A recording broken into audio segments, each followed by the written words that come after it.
You think silence is weakness? You think walking away without a word means you lost? But something else may be happening entirely. The moment you stop reacting, stop explaining, stop feeding a person with your attention, you take away the one thing they never expected to lose control. They built their entire sense of power on your response. Remove the response and something in their reality begins to shake. This is not revenge. This is not cruelty. This is a quiet, disciplined withdrawal. And once you understand why it works, you may never go back to who you were before. Lesson 1. The power you give away with every reply. Most people believe that confrontation is strength, that the louder you defend yourself, the more power you hold. But think about the last time you argued with someone who kept provoking you. Did winning the argument actually change anything? Or did it just prove you were still available, still reachable, still willing to bleed energy into someone who didn't deserve it? Maybe you've experienced this. Someone crosses a line and you explain yourself. They cross it again and you explain yourself again. Each explanation becomes a small transaction, and slowly, without noticing, you become predictable. Predictable people are easy to manipulate because their reactions can be counted on in advance. What may actually be happening beneath the surface is simpler than it appears. Every time you respond, you confirm that your peace is still accessible to them.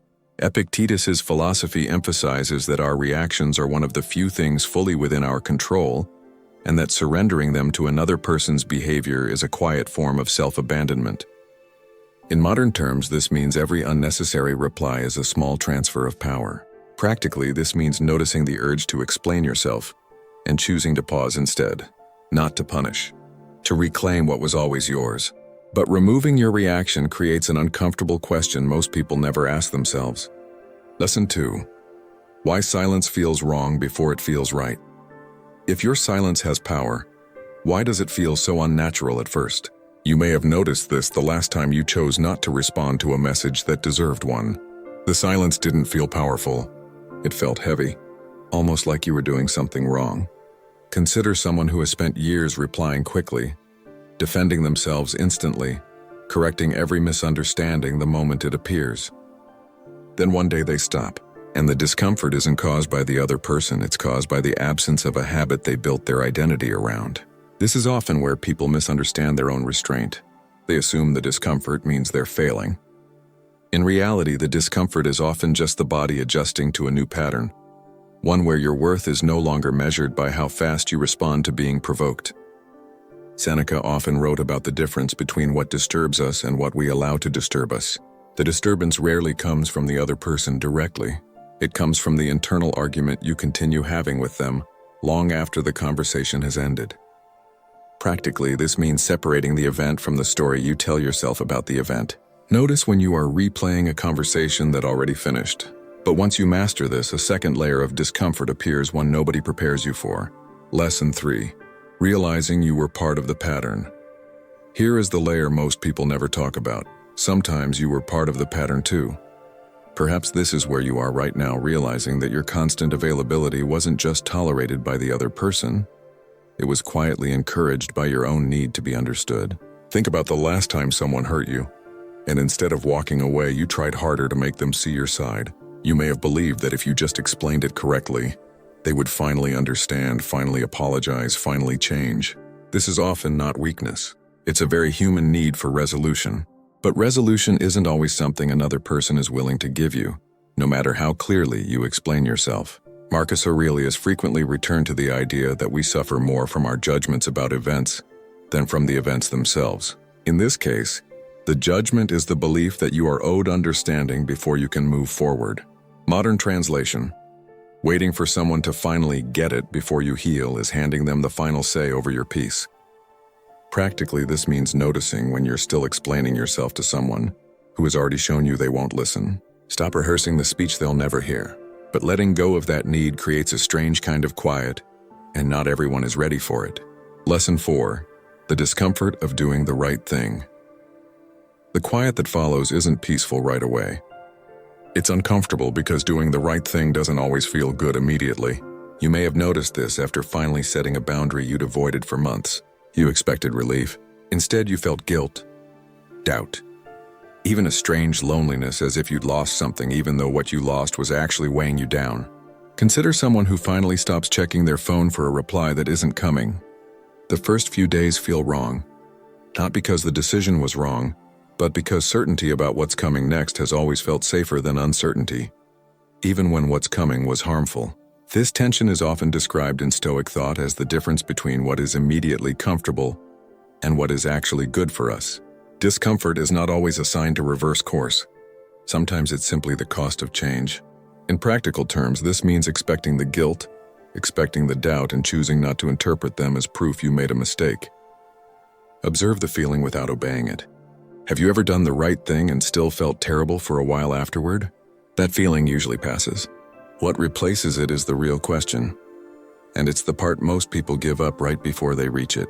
You've made it through the hardest part, the part where most people quit and go back to old patterns. That says something about you.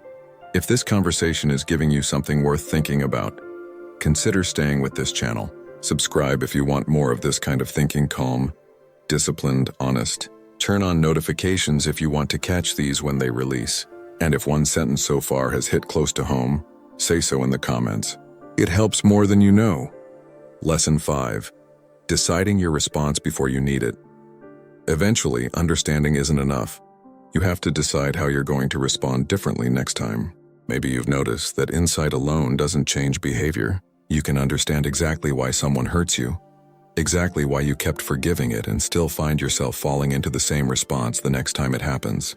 Think about someone who finally recognizes a pattern of being taken for granted, but the next time it happens, still says nothing, still smiles, still absorbs it quietly, because the moment catches them off guard.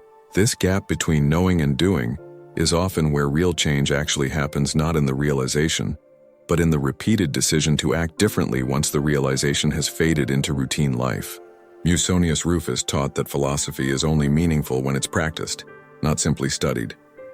Understanding a principle intellectually and living by it in a difficult moment are two very different disciplines. In modern terms, this means preparing your response before you need it, deciding in advance what you will and will not tolerate, so that in the moment you're not improvising your self-respect. Practically, this looks like a simple, calm sentence prepared ahead of time, not an argument, just a boundary stated once, without needing to defend it. What happens when you finally use it? Lesson 6. What happens when you stop performing your pain? Something unexpected often happens once you stop performing your pain for other people. You may have noticed how tempting it is to let people see how much they hurt you, hoping they'll feel guilty enough to change. But guilt rarely produces the change you're hoping for. It usually just produces more performance. Think about someone who stops announcing their boundaries and simply lives by them instead.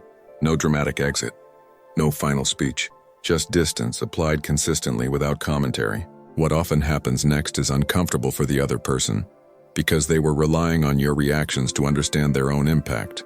Without your response, they're left facing themselves, without the previous distraction of your explanation, your anger, or your attempts to be understood. This is close to what Stoic thinkers meant by inner freedom, not controlling how others behave, but no longer needing their behavior to change in order for you to feel steady. In modern language, this means your calm no longer depends on their apology arriving.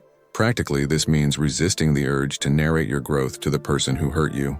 Let your actions speak instead of your explanations. Who comes to mind when you read that? Someone you kept trying to make understand long after they'd shown you they wouldn't? Letting go of that need opens a much harder question. Lesson 7. Who deserves access to the new version of you? Because now you have to decide who actually deserves access to this calmer version of you. You may have noticed that once you change, certain people suddenly want back in, not because they've changed, often because the version of you that stopped chasing them is more interesting than the version that once begged to be understood. Consider someone who spent months building quiet discipline, only to feel tempted the moment an old presence reappeared, offering just enough warmth to make the silence feel unnecessary again. This is often where progress quietly unravels, not through a dramatic mistake, but through a small exception, made for someone who never actually changed their behavior, only their timing. Seneca warned against surrounding ourselves with influences that pull us back toward old patterns, even familiar and comfortable ones. Comfort and good influence are not always the same thing. In modern terms, this means access should be earned through changed behavior, not simply reopened through renewed interest. Practically, this means asking one honest question before letting anyone back into your life. Has anything actually changed, or has only the timing changed? What are you tolerating simply because the alternative, staying alone with your own growth, feels harder than returning to what's familiar? This is the final test, and it decides whether the transformation holds. Lesson 8. The version of you that never goes back. This is where the real transformation either becomes permanent or quietly reverses itself. Perhaps this is where you are right now, standing at the exact point where the old pattern and the new one both feel possible. Think about the last time you almost went back to someone, not because they deserved it, but because the old version of you was simply more familiar and easier to slip into than the discipline you had been building. What may actually be happening here is that growth rarely feels dramatic in its final stage. It feels quiet, almost boring. The absence of chaos can feel like something is missing, when in reality what's missing is simply the noise you use to mistake for meaning.